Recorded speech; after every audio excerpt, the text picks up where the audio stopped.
Сайн байцгаана уу? Өнөөдөр та бүхэнтэйгээ хамтдаа үг хуваалцах болсондоо баяртай байна. Өнөөдөр хэдүүлээ дахин хуваалцах эхлэл 41.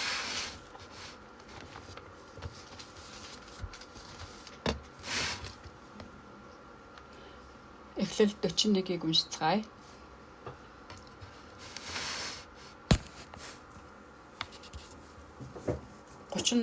Дугаар хэсгээс эхэлж биш.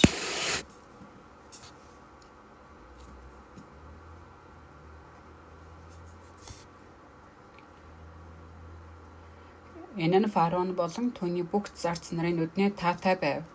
Фараон зарц нартаа Бурхны сүнстэй энэ мэд хүн бидэнд олдох уу гэд. Фараон Йосефт Бурхан энэ бүх зүйлийг чамд танилсан учраас чам шиг хэрсүү мэрэгэн ухаантай хүн алга. Чи миний өргөг захир. Миний ард түмэн бүгдээрээ чиний амар байг. Би зөвхөн хаан ширээн сууж байгаагаараа чамаас илүү гэв. 41. Фараон харагтун би чамд Египтийн бүх газар нутгийг захируулна гэж Йосефт хэлээ.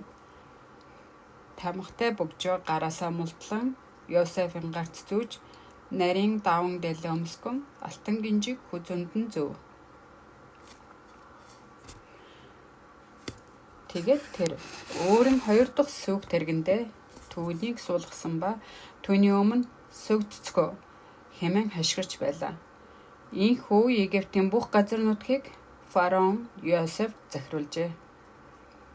Фараон Йосеф би бол фараон чамгүйгээр гараа эсвэл хөлөө өргөх хүн Египтээр байхгүй болно гэж хэлв.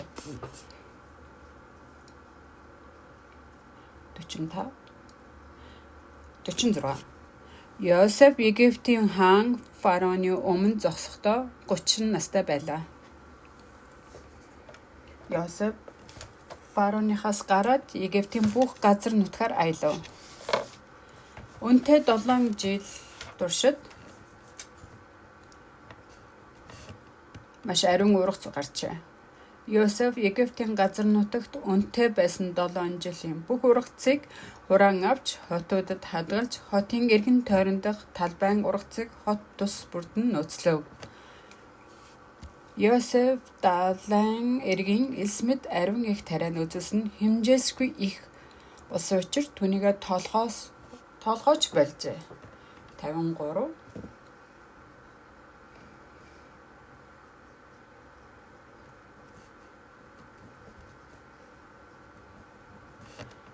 53. Египтийн газар нутаг үнэтэй байсан 7 жил дуусаж Йосефийн хэлсэн ёсоор үлсгэлэнгийн 7 жил эхлэв. Бүх нутаг үлсгэлэнд нэрвэгдсэн боловч харин Египтийн бүх нутаг талх тариатай байжээ. Египтийн бүх нутагт үлсгэлэн болж хүн ард нь фараонд хандан хашгиран талх тариа нэгсэнд фараон бүх египтчүүдэд Йосеф дээр очицгоо түүний та нарт хэлснийг үйлдэв. 55 хүртэл уншлаа.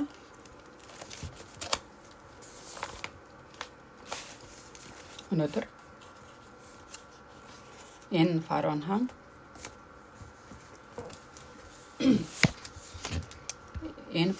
Израиль хаанч биш, Юда хаанч биш, Египтийн хаан байсан. Гэхдээ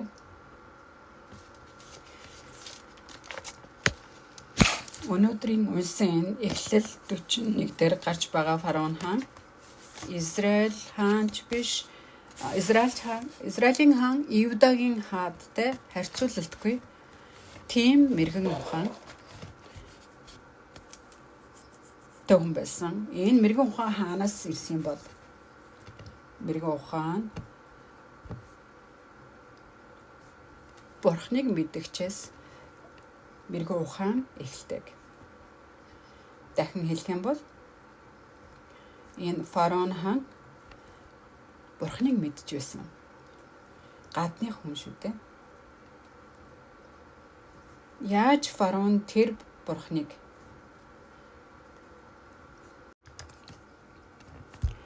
өөрийг нь харахад тэр бол Израилийн ч тэр бурхны Юдагийн хувьд ч тэр гадны хүн байсан. Гэтэл тэр хүн яаж тийм мэрэгэн ухаантай байваа? Маш энэ гайхалтай хөндлөөштэй. Тийм учраас өнөр энэ фараон хааны зүрх сэтгэлийг бурханд итгэдэг, бурханд мэддэг, итгэлийн амьдралаар амьдрдаг бүх хүмүүс маш хэрэгтэй. Гарцаагүй хэрэгтэй энэ хүнээр сурч мэдэх зүйл их гэдгийг олж энэ фараон хааны тухай ярихаас өмнө хэдүүлээ Юдагийн нэг хааны тухай олж мэдцгээе. Саул хаан байсан. Дараа нь Давид, Соломон тэр үеийн Соломон хаан байсны дараа хоёр хуваагдаж Израиль, Юда гэж хоёр хуваагдан хоёр хаатай болсон. Юдагийн хаан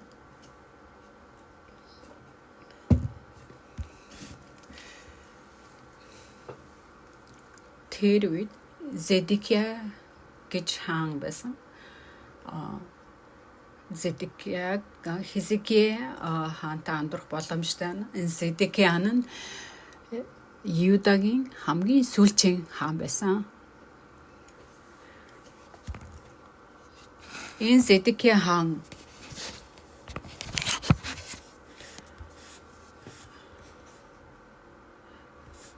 тэр иш үзүүлэгч Иремягаар дамжуулан бурхан хүслийг түн дамжуулж өгөхөд ямар тэр үед Бабилон хаан Юдаг эзлэхийг оролдож байсан. Тэгээд тэр Бабилон хаан Юдаг эзлэхийг оролдож байсан үеэсэн. Тэр үед энэ Иремягаар дамжуулан Зедекия хаанд бурхны үгийг дамжуулдаг хаант минь. Тэр Бабилон хаан эзлэхээс өмнө ирж асууна. Шууд эзлэх гэж дайрж орж ирэхгүй. Эхлээд бууж өгөх үгүй юу гэдгийг асуухаар ирнэ. Тэрийг мэдхээр төрүүлж ирнэ. Тэр үед Иремя та бууж өгөхийг хүсэж байна гэсэн. Хэрвээ та бууж өгөх юм бол өөрийнхөө амийг ч аварна. Мөн нь улсаач гэсэн. Одоо шатан устгахтаас ч гэсэн аварна. Тэгээд өөрөө хүүхэд эхнэр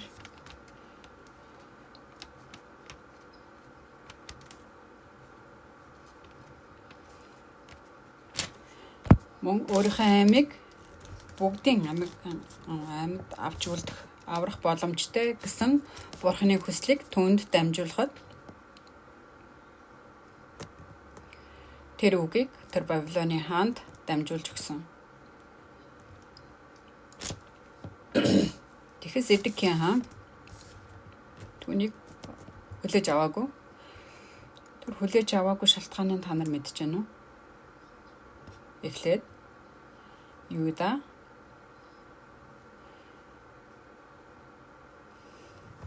тэднэрт олддогцсон хүмүүс байсан.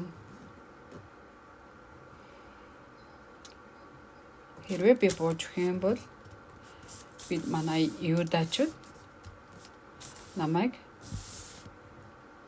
доромжлох болно. Та нар доромжлуулж үзсэн үү?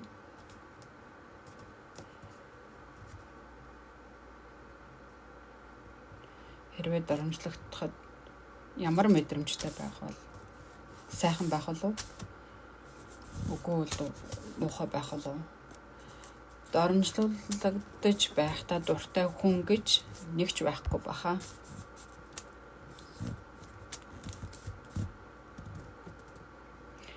Есүс доромжлогдож байхдаа ийм үйлдэлийг хийж байгаагүй. Тэр хүн Бурхан учраас Бурхан өөрөө хайр гэж хэлсэн бидэг. Бурхан гэж юм бэ? Хайр. Бүхэл бүтнээрээ Бурхан өөрөө тэр чигээрээ хайр. Сахар эсэн чихрийн амтыг гаргадаг. Түүнээс давсны амт гарахгүй шүү дээ. Бурханаас зөвхөн үзий ядалт байхгүй. Түүнээс зөвхөн хайр гарна. Хайраас өөр зүйл яаж шүүгээд түүнээс зөвхөн хайр гарна.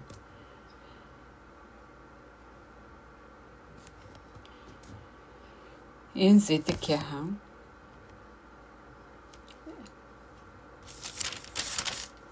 эхлээд олзлогдсон тэр юудачуудад доромжлогдох үе. Юудагийн ард түмэнд доромжлогдох үе гэхээсээ бууж өгсөөгүй. Маш тодорхойгоор Бурхан Иеремиагаар дамжуулан бууж өгвөл өөрийнхөө амьд авч үлдэн тэр улс ард түмэн бүгд бэрхшээлгүйгээр ямар ч зовлонгүйгээр гэр бүлийнхнээгаа эхнэр хүүхдүүд бүгдийг аюулгүй авч үлдэх болно гэдгийг дамжуулж хэлсэн. Гэтэл яагаад бууж өгч чадсангүй вэ? Энэ Зэдекия хаан тэр доромжлогдох вэ гэсэн түүний тэр зүрх сэтгэл жичлэгдэж, үл ойшоогдож, доромжлуулагдаж, улимлж. Гэтэл Есүс тэрийг бүгдийг хүртсэн. Гэтэл Есүс тэднэрт дургуулхаагүй, тэднийг хараагүй. Яагаад гэвэл тэднэр нь тэхээс өөр арга байхгүй. Тийм үс гарахаас өөр арга байхгүй. Тэр чигээрээ нүглэр дүүрэн зүрх сэтгэлтэй. Тэднэрт ариун зүйл нэгч байхгүй учраас тэднээс хүсэн хүлээж байсан зүйл зүрх сэтгэл түнд нэгч байгаагүй. Энэ нь мэдээжийн зүйл гэж хэлсэн. Тийм ч учраас тэдний төлөө ирсэн Есүс харамсдаг гэсэн нь энэ би хэний төлөө ирсэн, би хийн юм, би яагаад ирсэн, би хэний төлөө ирсэн гэж гомдлоогүй. Библиэд хуучин гэрээг хаанаас нь жогсон Есүс Христийн дүрслэл хуучин гэрээнд тэмдэглэгдсэн байдаг.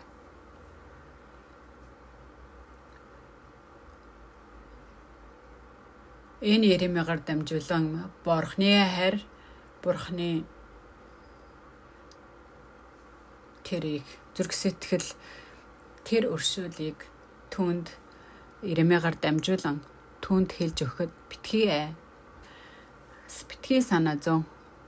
Битгий зүгээр л буугаад өгчих. Тэгэх юм бол тэр улс тэр чигээр аврагдах тухай. Бүгд аюулгүй өнгөрөх тухай, азралтай байх тухай түүнд дамжуулж хэлэхэд Зэдекия хаан тэрийг хүлээж авч чадаагүй.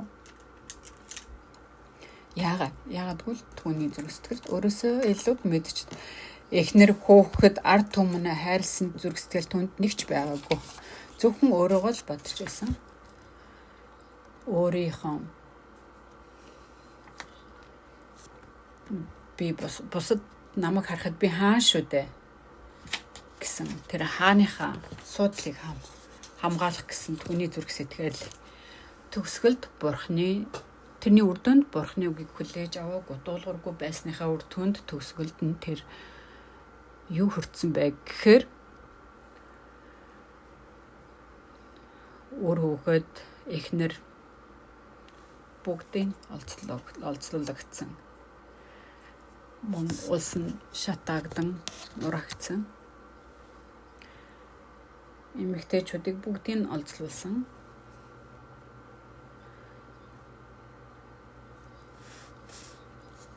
Тэр Зэдэкия хааны нүдэн дээр түүний эхнэр өрөө өгөхөд бүгд өгөж байгааг тэр нүдэрээ харсан.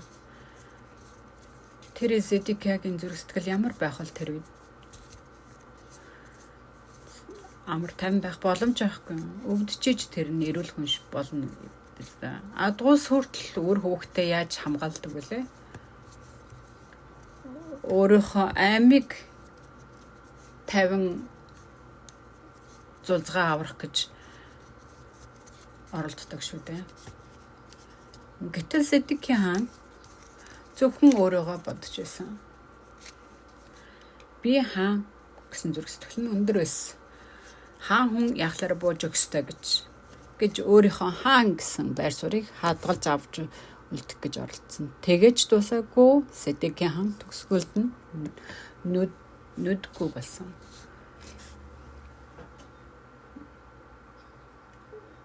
Тэр нас амьдралынхаа сүүлчийн үе хүртэл шорон дотор нүдгүй хараагүйгээр шоронд байж байгаад Юдагийн хамгийн сүүлчийн ханаар тэр дуулсан. Би энэ фараон хааны тухай уншиж байгаад түүнтэй харьцуулахаар эсрэг талд нь өөр хааныг бодож байгаад Зэдэкия хааныг бий олж үнсэн. Тийм учраас өнөөдөр би та нартай хамтдаа энэ үгийг хуваалцж байна. Зэдэкия хайж байгаад хэдүүлээ олоход амар боловч Зэдэкия хаан ийм хаан байсан гэдгийг тавчхан тайлбарлаж өгч тэгвэл одоо бидний зүрх сэтгэл энэ Зэдэкия хааны зүрх сэтгэлтэй хамаатай үгүй юу гэдгийг бид нар бодох хэрэгтэй. Зүгээр л Зэдэкиян ийм муу хүн байж дээ. Тэр зөвхөн өөрийнхөө нэрийг бодож эхнэр хөөхөд улс орноо хамгаалж чадаагүй. Зөвхөн өөрийнхөө хаан гэсэн байр суурь авч үлдэх гэж оролдсон юм байна. Зэдэкия хаан гэж ийм хүн байсан юм байна гэж дуусах биш. Тэр дотор би ямар хүн бэ? Би энэ Зэдэкия хаантай хамааралгүй хүн үү?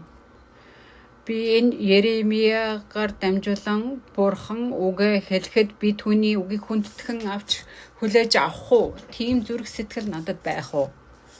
Тийм зүрх сэтгэл надад бэлэн байх болов гэж өөрөөсөө асуух хэрэгтэй. Сургаалт үгсээр хэлсэн байдаг. Сэтгэлээ захирдаг хүн нь хотын эзлэгчээс илүү гэсэн. Өөрийнхөө зүрх сэтгэлийг захирдаг хүн гэсэн. Гэтэл Зэдэкия хаан өөрийнхөө зүрх сэтгэлийг захирч чадаагүй. Юу гэсэн үг гэхээр өөрийнхөө зүрх сэтгэлд итгэж байсан гэсэн. Байблаар хэлсэн байдаг, сургаал үгсээр хэлсэн байдаг. Өөрийнхөө зүрх сэтгэлд итгэх чинь хожим түүнийг үхэл түргэх зам байдаг гэж хэлсэн үг байдаг. Зэдэкия хаан нь тэр өөрийнхөө зүрх сэтгэлд итгэсэн зүрх сэтгэлээр өөрийнхөө эхнэр гэр бүл үр хүүхэд өөрийнхөө нүд ард түмэн тэр улсыг тэр чигт нь бүгдийг алсан. Өөрөө насныхаа эцэс хүртэл шоронд нүдгүй хараагүй өнгөрөөсөн. Тэгвэл өнөөдрийн үнсэн Эхлэл 41-р бүлэг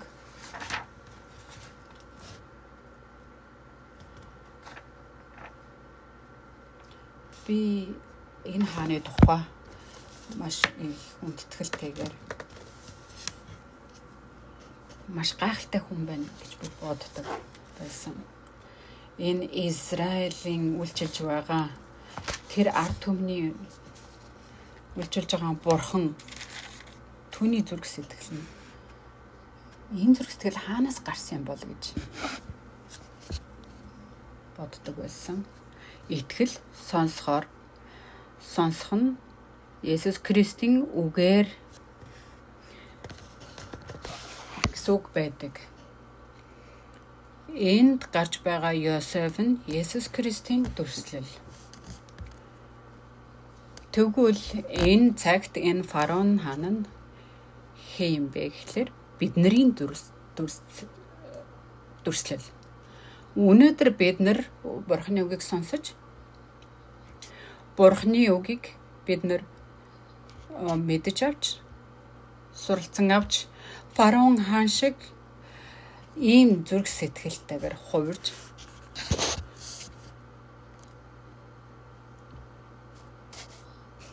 тийм зүрх сэтгэлтэй байгаа нь итгэлийн амьдрал буюу Бурхантай хамттай аз жаргалтай амар тайвантай байна гэсэн үг. Өнөөдрийн үнсэн энэ хэсгээ харахад фараон зарц нарынхаа өмнө 38 дээр хэлсэн байгаа. Фараон зарц нартаа Бурхны сүнстэй энэ мэд хүн бидэнд олдох уу?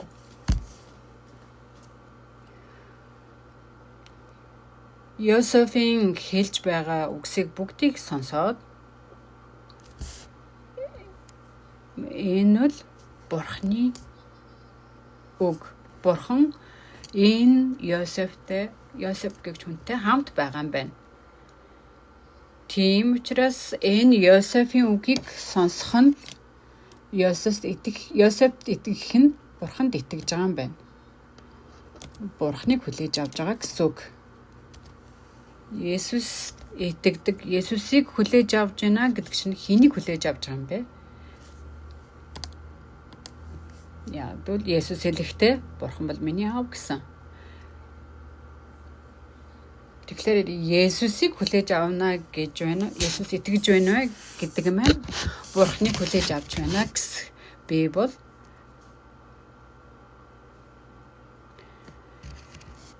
Бурханыг хүлээж авсан гэсэн үг. Энэ фараон хаан, энэ Йосефийг зарц нарынхаа өмнө яг тэр үед Йосеф нь шоронд байж байгаад дөнгөж гаргаж ирсэн хүн байсан. Шоронд хэн байд юм бэ? Нүгэл үлдсэн хүмүүс шоронд байдаг. Гэтэл бүхэл бүтэн улсын хаан зөвхөн тэр шоронд байж байгаа гарч ирсэн хүний үгийг сонсоод шууд тэр чигээр нь хүлээж авч. Тэгээ ямар хэрэг болсон болоод энэ хүн ийм шийдлийг гаргасан бол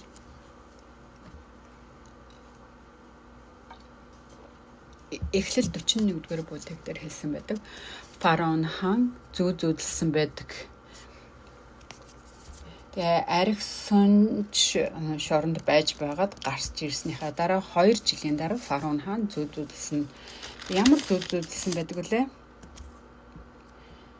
Зүүдэлсэн маш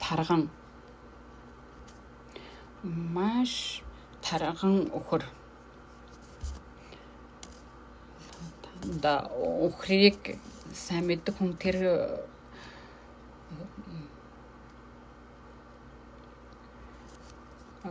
өхөр нь одоо сайхан тарган сайхан өхөр байна гэж сайн харж мэдэх бах өхөр хариулж үзсэн хүмүүс.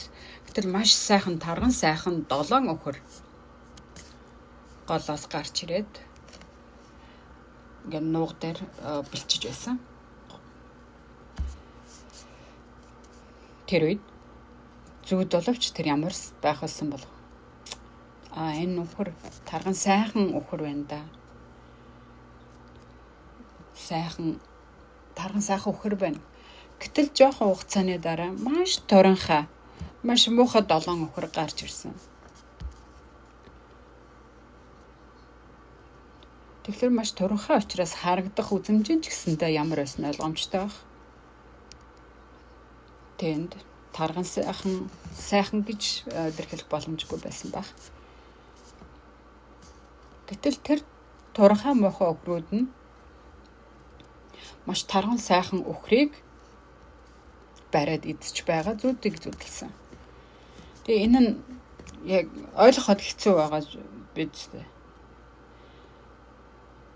Харин тарган сайхан өхөр нь туранхай муухай өхрийг барьж идсэн гэвэл ойлгохдох байтал харин муухай туранхай 7 өхөр нь тарган сайхан 7 өхрийг идсэн тухай уншсан. Зүудэлсэн. Энэ нь фараон хааны зүуд байсан. Өөрөө зүуднээс сэрээд Жочирдун гайхсан энэ ямар сонин зүуд вэ гэж.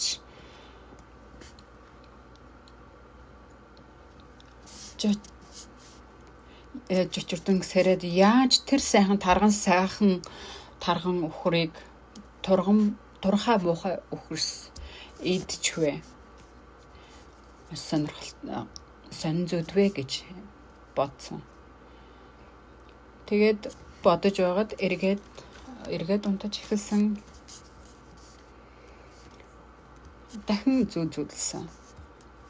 Энэ удаа зүудэлсэн зүуд юу байсан бэ гэхлээрэ нэг гишнээс 7 өтгөн сайхан төрөө ургаж байгааг зүудэлсэн. Маш сайхан өтгөн тариан төрөө нэг гишнээс 7 өтгөн сайхан тариан төрөө ургаж байгааг харсан. Тэгтэл дахин маш хатаж ганцсан хорчийсэн ямар ч ургацгүй тийм тариан төрөө гарч ирээд урдын тэр сайхан ургацтай дэлгэрч байгаа төрөөнүүд игдэж байгааг зүудэлсэн. Тэгээ энэ зүуд юу вэ? Ямар ачирхалтай зүуд вэ гэж санаа зовж хэлжсэн. Маш их санаа зовж, маш их зүуднийхаа тайллыг олж мэдхийг хүссэн. Тэгээд тэр зүуд тайлагч бүгдийг дуудсан. Энэ зүудний тухай тайлахыг хүссэн. Ийм зүудийг би зүудлээ гэдгийг хэлж энэ ямар зүуд вэ гэдгийг тайлж өгөхийг хүссэн. Гэтэл хүмүүс тэр зүуднийг тайлж өгч чадаагүй, мэрэг төлөвчд мөн зүудийг тайлагчид тэр зүудийг тайлж өгч чадаагүй. Гэтэл тэр үед фараон хаан санаа зовж байх үед арх сүнч өөрт нь 2 жилийн өмнө шоронд байхад нь Йосеф гэдэг хүн яаж зүудийг тайлж өгч исэн тухай хэлдэг. Хаант минь би шитгэл хүртэж шоронд байж байхдаа зүудэлсэн тухайга Йосеф гэдэг хүнд хэлж өгөхөд тэр хүн миний зүудийг тайлж өгч тэр хүний тайлсны дагуу бүх зүйл бэлэгдсэн тухай тайлбарлаж хэлж өгсөн. Тэр үед фараон хаан түүнийг хурдан авчирж ирэхийг тушаасан. Тэгээд шоронд байсан Йосефийг угааж шинэ хувцсыг өмсүүлж хааны өмнө бэлдэн авчирдаг. Тэр үед хаан чи зүудийг сайн тайлсан гин. Тэр үед Йосеф бурхан надад энэ тухай задлж хэлж өгсөн. Өөрөө хийсэн зүйл биш гэж хэлсэн. Тэгээд та ямар зүудэлсэн бэ гэж асууж фараон хаан түрүүний зүудэлсэн зүудээ 7 сайхан өхөр, 7 муухай өхөр, 7 сайхан төрөний тухай, ургацын тухай хэлдэг. Тэгээд Йосеф түүний зүудийг тайлж өгдөг. Бурхан танд амар тайван сайхан 50 зүрх сэтгэлээр танд хэлж байна гэд хаан танд зүудийг тайлж өгдөг. 7 сайхан тарган өхөр нь тарган сайхан 7 өхөр бол 7 жил. Мөн 7 сайхан ургацтай тариан төрөн бүгд адилхан нэг зүйлийг илэрхийлж байгаа гэдгийг хэлж өгсөн. Мөн түүний араас гарч байгаа 7 турхай өхөр мөн 7 хатаж хорчилсон тариан төрөө мөн адилхан зүйлсийг илэрхийлж байгаа хэлж Эхний 7 сайхан тарган өвхөр болон 7 сайхан тариан төрөн нь 7 элбэг дэлбэг 7 жил байх тухай хэлж цаашид 7 жилд ургац элбэг дэлбэг идэх зүйл элбэг дэлбэг маш сайхан элбэг дэлбэг 7 жил байх тухай тайлж өгдөг. Тэр сайхан маш өнтэй сайхан 7 жил дуусахад дараа нь шууд ган зудтай 7 жил үргэлжлэх болно. Энэ ган гачигтай энэ элбэг дэлбэг байх 7 жилд ургац идэж уух зүйл маш элбэг энэ хугацаанд идээд ингээд наргаад сайхан амар тайван байх биш. Тэндээс түүний дараах ирэх тэр 7 жилд бэлтгэж ургацыг хадгалж авч үлдэх хэрэгтэй. Тийм учраас бурхан та мэрэгэн ухаантныг томилж энэ элбэг дэлбэг байх 7 жилд бүх ургац бүх зүйлсийн 5/1-ийг хураан авч хадгалж үлдчихэж дараагийн ирэх 7 жилийн ган гачигт бид нар даван амьд гарах тухай үлдэх тухай түнд тайлж өгдөг.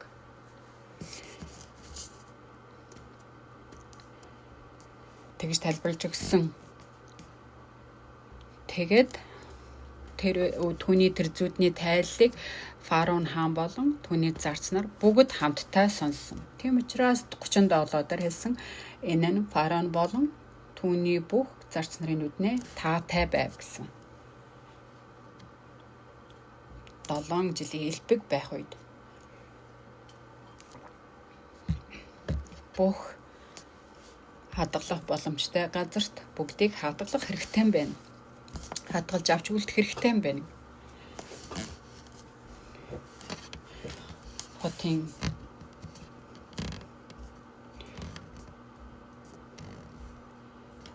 Хотууд хадгалж хотын эргэн тойроод талбайн тус бүрт нь нөөцөлж бид нар ган гачигтай үед нь амьд гарах юм байна.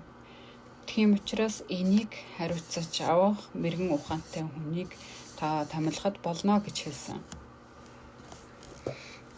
Тэр үед фараон хаан энэ зарц нар хүртэл тэрийг сонсож тэр түүний хэлсэн үг нь таатай хандцгаасан.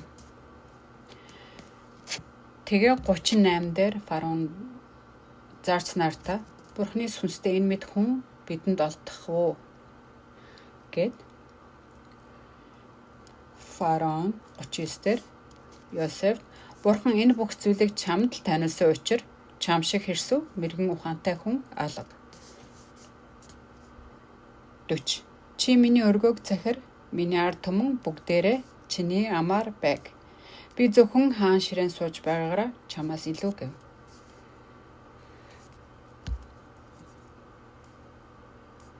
Энэ хаан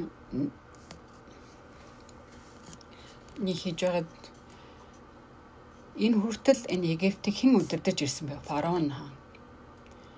Гэтэл хэнийг удирд гэж байна вэ? Йосеф гэж хэн юм бэ? Дөнгөж шоронгоос гарч ирсэн хүн. Еврей хүн. Египтч хүн биш. Египт хүн биш шүү дээ. Гадны хүн. Тэр хүний байгаа байдлыг харсан ч тэр мөн ямар нутгийн хүн бэ гэдгийг харсан ч гэсэндээ Египтийн хаан тэр үедээ энэ фараон хаан нь тэр үедээ маш том хаан байсан. Одоо энэ үеийнхаар тайлбарлах юм бол энэ дэлхий дээрх Америк шиг юм хүчит улсын хаан байсан. Гэтэл тийм хаан Йосефийн үгийг сонссон. Ганцхан зүүдлээд цаашид элбэг дэлбэг байх 7 жил ган гачигтай байх 7 жил энэ элбэг дэлбэг байх 7 жилд ажиргалтай байж ган гачигтай ирэх 7 жилд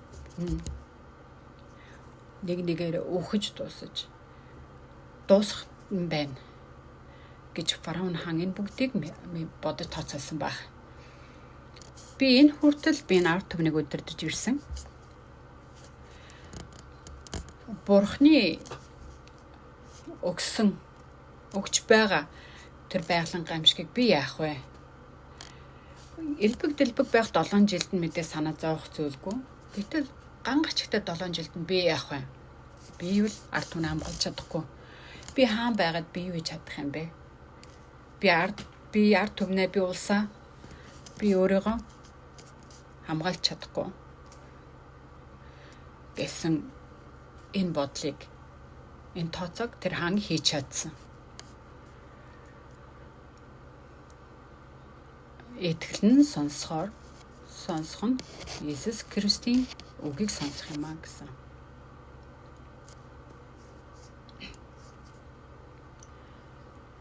Бид нар үгийг сонсож юг сонсох юм бэ? Үгийг сонсох. Иесус Христ үгийг сонсож тэндээс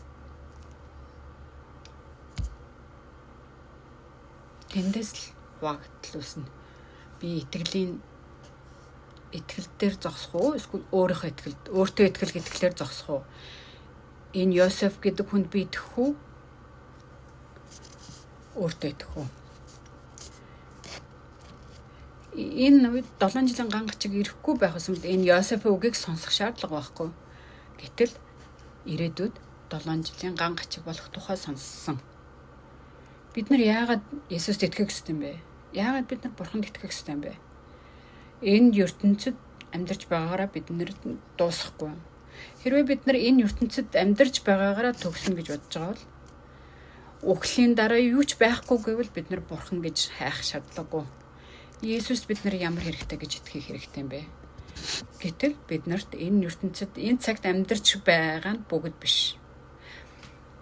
Бид нарт шийтгэлийн цаг ирнэ, шүүлтийн цаг ирнэ, энэ ертөнцид дуусах цаг ирнэ. Энэний төгсгөлд бид нарыг үгсний дараа мөнхийн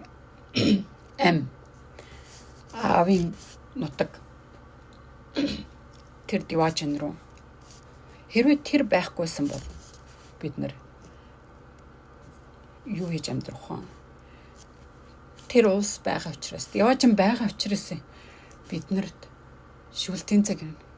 Одоохондоо бид нар элбэг дэлэг 7 жил дотор л амьдарч байна.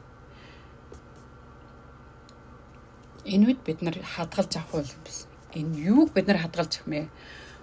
Үгийг сонсох хэрэгтэй. Иесус Христ итгэх хэрэгтэй. Тэр Иесуст итгэх нь бид нар түүнээ хадгалж байгаа гэсэн үг. Иесус Христ ирж бидний нүглийг уучлсан гэдгийг хүлээж авах нь бид нар тэгж хүлээж авах нь бид нар элбэг дэлбэг цагтаа ургацаа хураан хадгалж байгаатай адилхан. Энэ фараон хааныг миний ард түмнийг миний өргөг захир гэж хэлснийг тэгээд би зөвхөн хаан ширэн сууж байгаараа чамаас илүү гэж хэлсэн. Тэгээд фараон харагтун би чамд Египтийн бүх газрыг захируулна гэж Йосеф хэлсэн. Захируулна гэж хэлсэн. Тэгэхээр одоогоор хэлвэл ерөнхийлөгч ерөнхий сайдд ерөнхийлөгч эрхийн одоо дахин өөр ерөнхийлөгч гартал нь улсыг удирддаг шиг. Йосефийг харахад шоронгоос гарч ирээд нэг өдрийн дотор улсыг удирдах хүн болсон, удирдагч болсон. Энэ захируулна гэж хэлж байгаа боловч 42 дээр тамхтай бөгж гараасаа мултлан Йосефийн гарт зүүч нарийн даван дээр өмсгөн алтан гинжиг хүзүнд нь зөв. Тэгээ энэ нь юу юм бэ? Ерөөсөө хаанд байгаа бүх зүйлээ түнд өгсөн гэсэн. Бүхэд эрхээ түнд өгж байгаа гэсэн.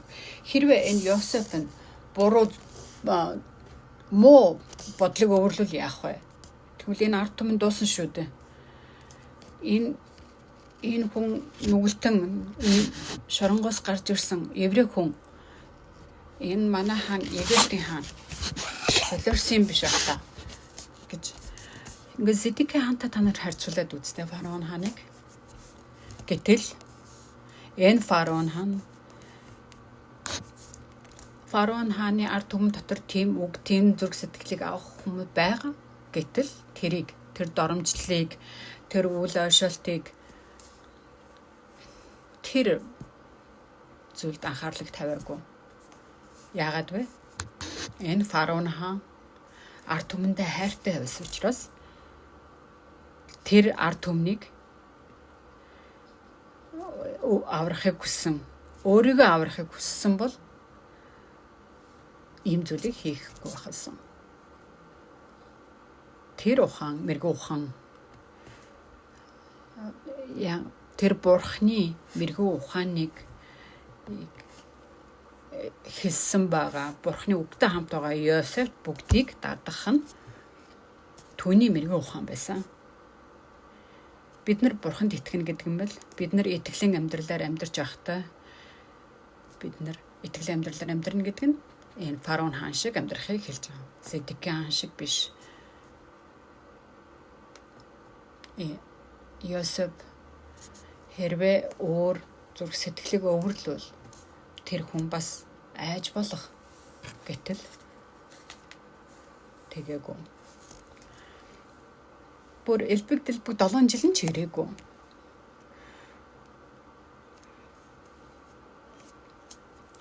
Элбэг 7 жилийн дараа ган гачтай 7 жил нь болоогүй байхад бүгдийг Йосефт даатгахжсэн. Тэгээд 43 дээр тэр өөрийн 2 дахь сүг тэргэндээ түүнийг суулгасан ба түүний өмнө сүгдөгцгөө хэмээн хашгирч байлаа. Хинч суудаг зүйл биш, зөвхөн хаан суудаг сүг тэргэндээ Йосефийг суулгасан. Тэгээ ард түмэндээ сүгдцгөө гэж хашгирсан. Хүмүүс харуул тэрийг яах вэ? Бүх хаанд хэрэглэгддэг бүх зүйлсийг Йосефт өгсөн. Өгөөд түүнийг хаантны сүг тэргэн суулгаад түүний өмнө сүгдцгөө гэсэн. Энэ хаан Библийг жоохон хайж шүнсцгай.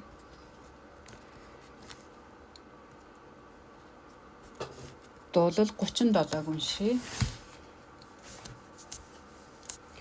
Дуулал 37.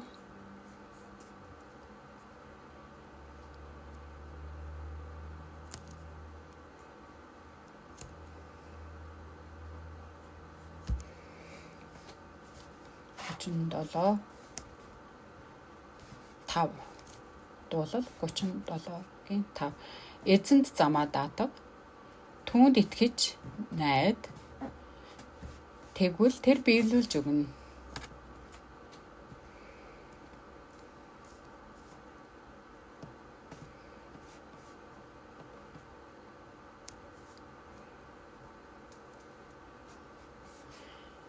Өөрийнхөө замыг эзэнд даатах гэсэн. Өөрийнхөө замыг эзэнд. Фараон хаан Йосефт бүгдийг даатгадаг шиг. Тэр Йосеф нь Есүсийн дүрслэл. Түүнд Есүст даатах гэсэн. Тэгвэл юу болно гэсэн бэ? Түүнд итгэвэл тэр биелүүлж өгнө гэсэн. Тэр биелүүлж өгнө гэдэг нь юу гэсэн үг вэ? Тэр бүгдийг хийх болно гэсэн. Миний хийх гэж байсан ажлыг би өөрийгөө хамгаалах гэсэн тэр ажлыг өөрийгөө хамгаалах гэсэн тэр зүрх сэтгэлийг түүнд даатгахад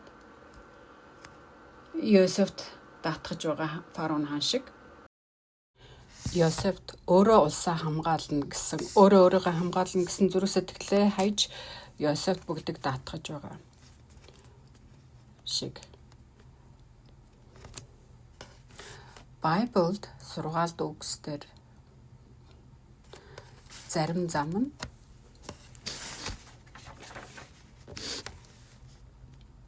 Зэдикийн хааныг илэрхийлсэн. Зэдикийн хааны сонгосон тэр зам сургаалт үгсийн 16-гийн 25 дээр хэлсэн шиг хүнд өөрт нь зөв мэт харагдавч хожим нь үхэл түргэх зам бий гэж.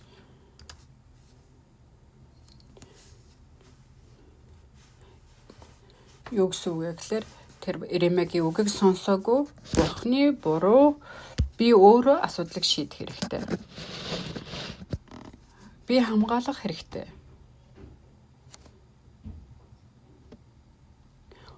Өөрөө хийж чадахгүй. Тэр нь үхэл түргэх зам гэж хэлсэн. Байблийн үгэнд.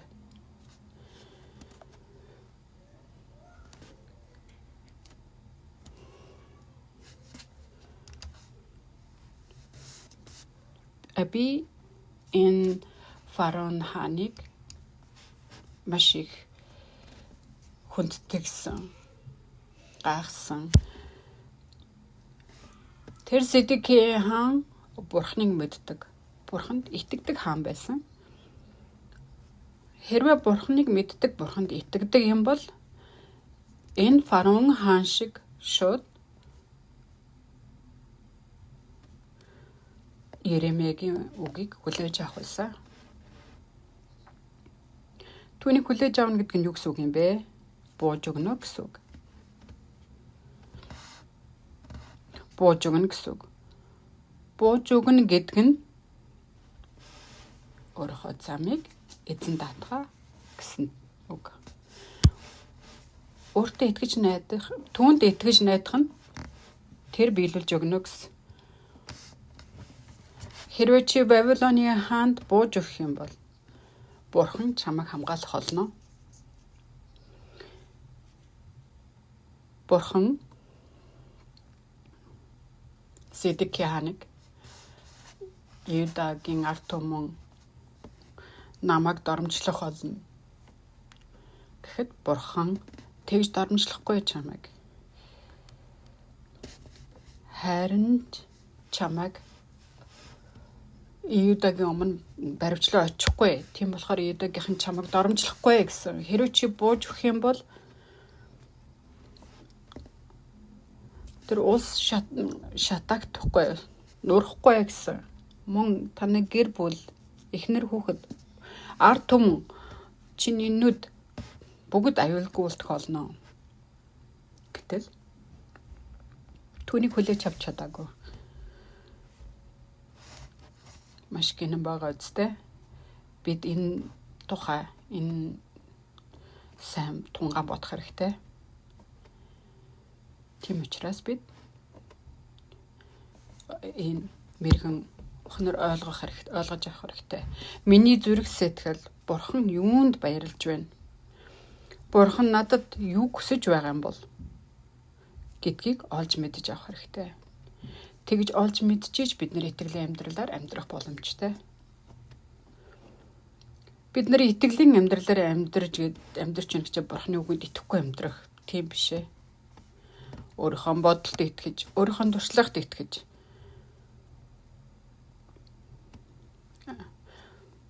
Төгсгөл хүртэл өөрийгөө хамгаалах гэсэн энэ зүрх сэтгэл юунд авчрах вэ? Хэдүүлээ сургаалт үгсийг нэг харъя. Сургаалт үгс 3.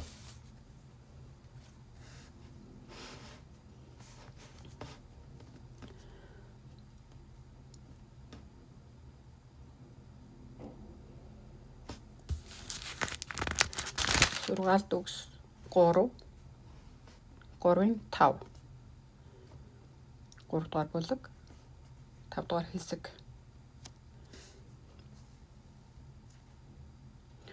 Бүхий л зүрхээрээ эзэнд итэг. Өөрийнхөө ойлголтод бүү түшгэл.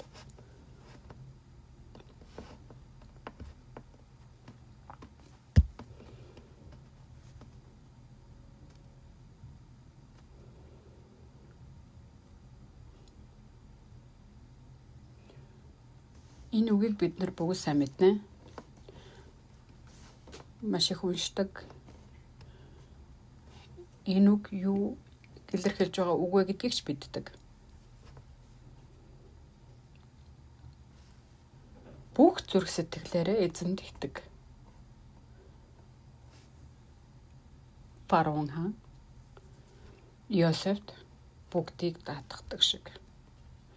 Бүгдийг даатгсан түн эзэнд итгэснээр өөрийнхөө эрхийг энэ эрх нь юу юм бэ? Түүн өөрийнхөө ухаанд найдаагүй. Гэтэл Зэдекия хаан өөрийнхөө ухаанд найдварыг тавьсан.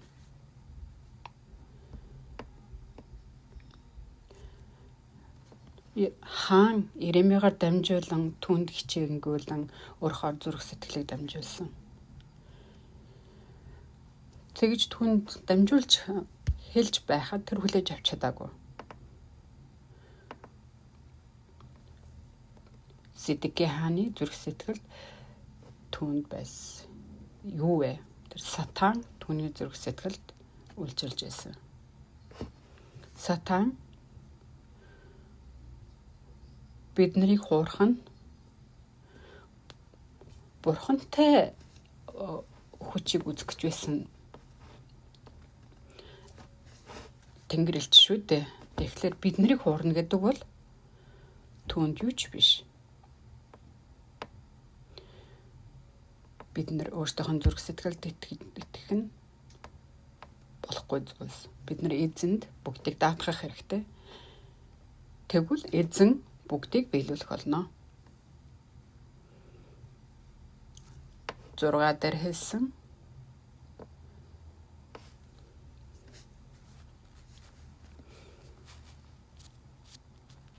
бүх зүйлд дуулууртай бай гэсэн. Түүний хүлээн зөвшөөр гэсэн.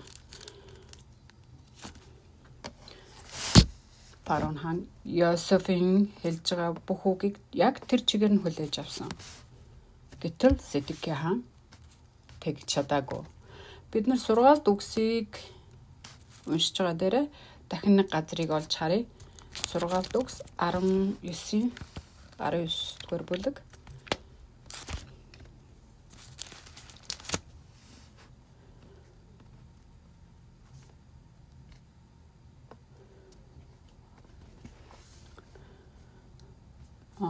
Сургаалт үгс 19:23. Эзнээс эмээхэн жухам ам. Үгээр бэлхэгч нь амар нойрсож гай хөнөөл эс амсна. Фараон хаан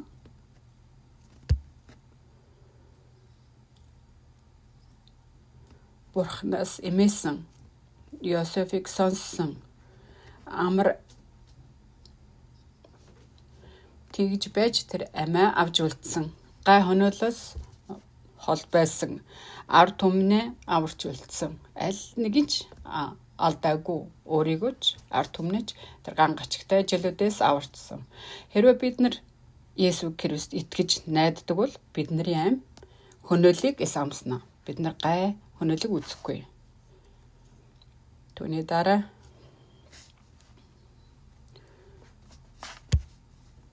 үгээр бэлгэгч нь амар нойрсноо гэсэн. Гай хөнөөлийг эс амснаа. Зэдекия хаан гай хөнөөл үзсэн үү? Тэр гай хөнөөлөөс цухтаж гарч чадсан уу? Чадаагүй.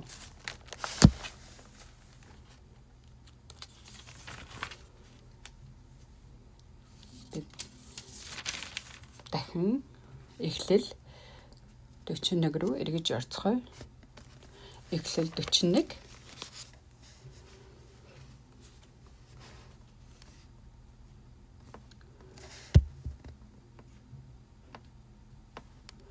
Тавингурав.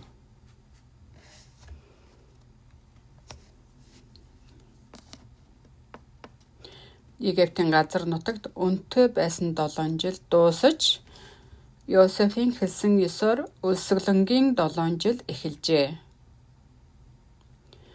Бүх нутаг өлсгөлөнд нэрвэгдсэн боловч харин Египтийн бүх нутаг талах тариатай байжээ.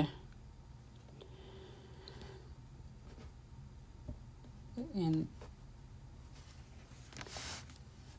ган гачигтай 7 жил эхлэхэд хүмүүс өсөглөн давтаж эхэлж байхад Египт нь юу болсон бэ?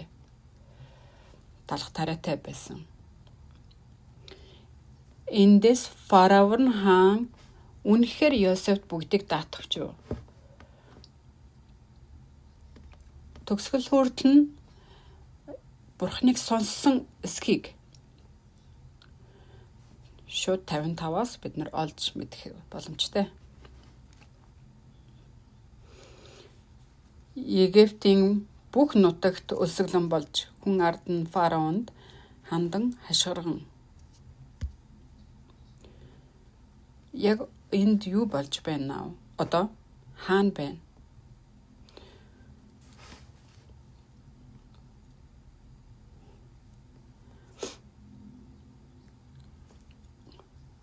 Идэх зүйлгүй болсон, өлсөглөн давтсан энд тэнд байсан ард түмэн хаана ирцгээсэн? Хааны өмнө ирцгээсэн. Хаана нь хэн байсан бэ? Фараон хаан. Фараон хаан дээр ирээд хаант минь гэж орилж хашгирцгаас түүнийг дуудан бид нар идэх зүйлгүй өлсөж байна гэж орилцгоосон. Тэр үед фараон хаан яасан бэ? Ямар үйлдэл хийсэн бэ? Фараон хаан бүх Египтчүүдэд Йосеф дээр очицгоо. Түүний та нарт хэлснийг үйлдэв. Яг энэ үйлээр нь бид нар тэр үнэхээр түүнд итгэж бүгдийг даатгсан гэдгийн үр дүн. Фараон хаан Йосефт бүгдийг даатгсандаа харамсаагүй. Тэр 7 жилийн ган гачиг ирээгүй байхад энэ биний бүх зүйлийг аваа явах болов гэж айгаагүй. Миний ард түмэн манай улс миний эрхэнд биш. Бүгд 100% Йосефт даатгсан. Тэр ингэж ард түмэн хашгирч байхад Йосефт очиод Йосеф ард түмэн өсөж байна гинэ. Тэднэрт жоохон идэх зүйлийг өгөөч гэж болох байсан. Тэгтэл тэгээгүй. Яг л аль хэдийн түн даатгсан учраас энэ нь түүний жинхэнэ итгэлийг харуулж байгаа юм. Амен. Тимээ.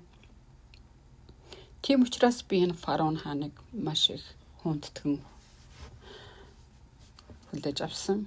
Тийм учраас итгэлийн амьдрал дээр энэ маш олон хүмүүс байгаа, маш олон үйлчлэгчд байгаа. Бүгд энэ иш үзүүлэгчд байгаад энэ сайн мэдээг